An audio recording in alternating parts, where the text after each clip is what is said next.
Hi, boys and girls. How's everybody doing? I hope everybody's well. Today we're reading Lois Lowry, Number the Stars. We're on Chapter 6. Is the weather good for fishing?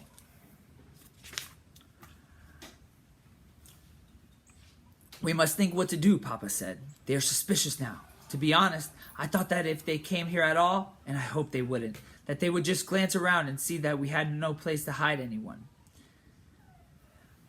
I'm sorry I have dark hair, Ellen murmured. It made them suspicious. Mama reached over quickly and took Ellen's hand. You have beautiful hair, Ellen, just like your mama's, she said.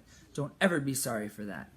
Weren't we lucky that Papa thought so quickly and found the pictures? And weren't we lucky that Liz had dark hair when she was a baby? It turned blonde later on, when she was 2 or so. In between, Papa added, she was bald for a while. Ellen and Anne-Marie both smiled tentatively.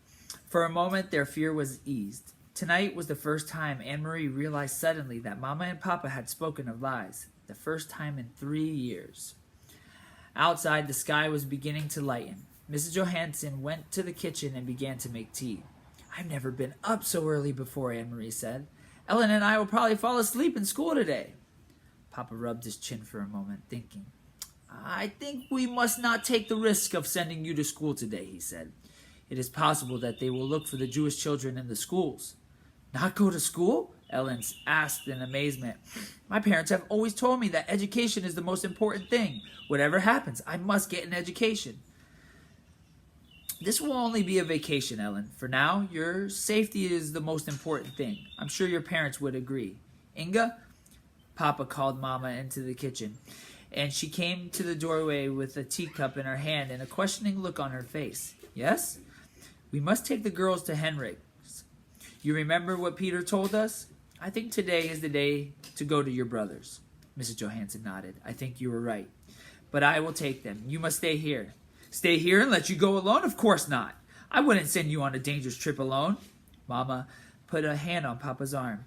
If only I go with the girls, it will be safer. They are unlikely to suspect a woman and her children. But if they are watching us, if they see us all leave, if they are aware that the apartment is empty, that you don't go to your office in the morning, then they will know. Then it will be dangerous. I'm not afraid to go alone. It was very seldom that Mama disagreed with Papa, and Marie watched his face and knew that he was struggling with the decision. Finally, he nodded reluctantly. I will pack some things, Mama said. What time is it? Papa looked at his watch. Almost 5, he said. Henrik will still be there. He leaves around 5. Why don't you call him? Papa went to the telephone. Ellen looked puzzled. Who's Henrik? Where does he go at 5 in the morning? She asked. Anne-Marie laughed. He's my uncle, my mother's brother, and he's a fisherman. They leave very early. All the fishermen each morning, their boats go at sunrise. Oh, Ellen, she went on, you'll love it there. It is where my grandparents lived, where Mama and Uncle Henrik grew up. It is so beautiful, right on the water. You can stand on the edge of the meadow and look across to Sweden. She listened while Papa spoke on the telephone to Uncle Henrik, telling him that Mama and the children were coming for a visit.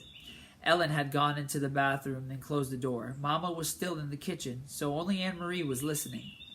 It was a very puzzling conversation. So, Henrik, is the weather good for fishing? Papa asked cheerfully, and I listened briefly. Then he continued, I'm sending Inga to you today with the children, and she'll be bringing you a carton of cigarettes. Yes, just one, he said after a moment. Anne-Marie couldn't hear Uncle Henrik's words. But there are lots of cigarettes available in Copenhagen now, if you know where to look, he went on. And so there will be others coming to you as well, I am sure. But it wasn't true. Anne-Marie was quite certain it wasn't true. Cigarettes were the thing that Papa missed, the way Mama missed coffee. He complained often, he had complained only yesterday, that there were no cigarettes in the stores. The men in his office, he said, making a face, smoked almost anything, sometimes dried weeds rolled in paper. And the smell was terrible.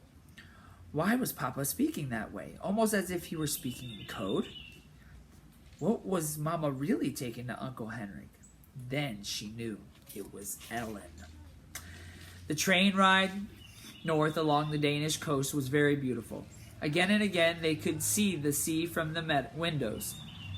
Anne-Marie had made this trip often to visit her grandparents when they were alive, and later, after they were gone, to see the cheerful, sun-tanned, unmarried uncle whom she loved. But the trip was new to Ellen, who sat with her face pressed to the window, watching the lovely homes along the seaside, the small farms and villages. "Look," Anne-Marie exclaimed, and pointed to the opposite side. "It's Klampenborg. And the deer park. Oh, I wish we could stop here just for a little while." Mama shook her head. "Not today," she said. The train did stop at the small Klampenborg station, but none of the few passengers got off. "Have you ever been there, Ellen?" Mama asked, but Ellen said no. "Well, someday you will go. Someday you will walk through the park and you will see hundreds of deer, tame and free."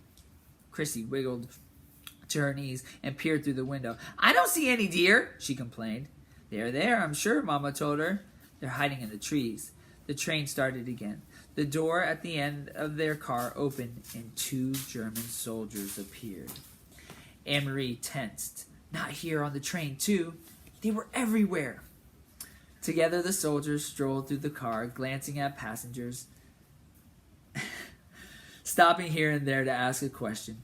One of them had something stuck in his teeth. He probed with his tongue and distorted his own face.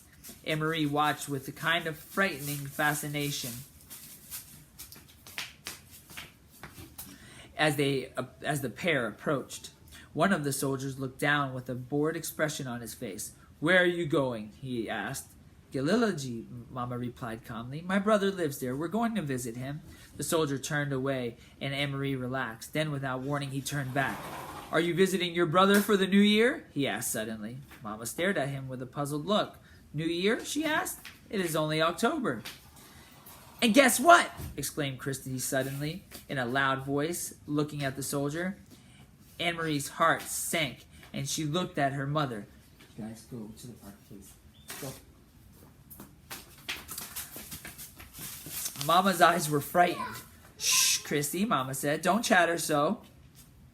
But Christy paid no attention to Mama, as usual. She looked cheerfully at the soldier, and Anne-Marie knew what she was about to say.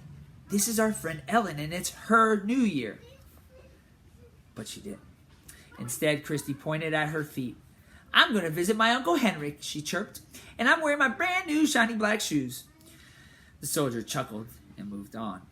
Anne-Marie gazed through the window again. The trees, the Baltic Sea, and the cloudy October sky passed in a blur as they continued north along the coast. "Smell the air," Mama said when they stepped off the train and made their way to the narrow street. "Isn't it lovely and fresh? It always brings back memories for me." The air was breezy and cool, and carried the sharp, not unpleasant smell of salt and fish. High against the pale clouds, seagulls soared and cried out as if they were mourning. Mama looked at her watch. "I wonder if Henrik will be back yet. But it doesn't matter. The house is always unlocked. Come on, girls, we'll walk. It isn't far, just another 2 miles, and it's a nice day. We'll take the path through the woods instead of the road. It's a little longer, but it's so pretty." "Didn't you love the castle when we went through Helsingborg, Ellen?" Christy asked. She had been talking about Kronborg Castle ever since they had seen it, sprawling, massive, and ancient beside the sea from the train. I wish we could have stopped and visited the castle. Kings lived there, and queens." Anne-Marie sighed in exasperation with her little sister. "They do not," she said. "They did in the old days, but there aren't any kings there now. Denmark only has 1 king anyway, and he lives in Copenhagen."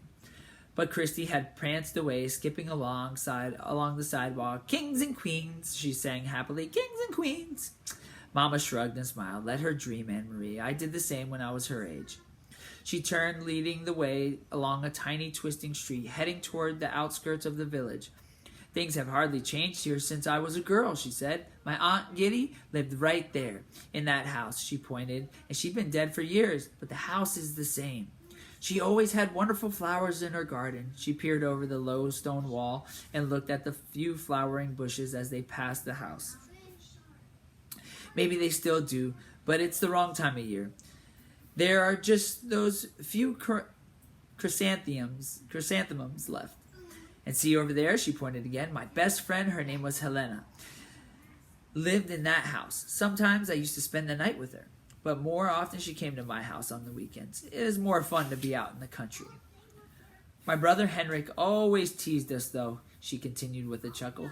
He told us ghost stories and scared us half to death. The sidewalk ended and Mama turned onto a dirt path bordered by trees. When I walked each morning into town for school, she said, my dog followed me this far. At the end of the path, he turned and went back home. I guess he was a country dog and didn't like town. And do you know what? She went on, smiling. I had named him Trofast, faithful. And it was just the right name for him because what a faithful dog he was. Every afternoon he was always right here waiting for me to return. He knew the right time somehow. Sometimes I come around this bend. Even today I feel as if I might come upon Trofast waiting still with his tail wagging. But the path was empty today. No people, no faithful dogs. Mama shifted the bag she was carrying from one hand to the other, and they walked on through the woods until the path opened to the meadow dotted with cows. Here the path skirted the edge of the field. Along the fence and beyond it, they could see the gray sea, ruffled by wind. The breeze moved the high grass. At the end of the pasture, they entered the woods again, and Anne-Marie knew they would soon be there. Uncle Henrik's house was in the clearing beyond these woods. Do you mind if I run ahead? She asked suddenly. I want to be the first to see the house. Go on, Mama told her. Run ahead and tell the house we've come. And she put her arm around Ellen's shoulder and added, say that we brought a friend. The next chapter, chapter 7, is The House by the Sea.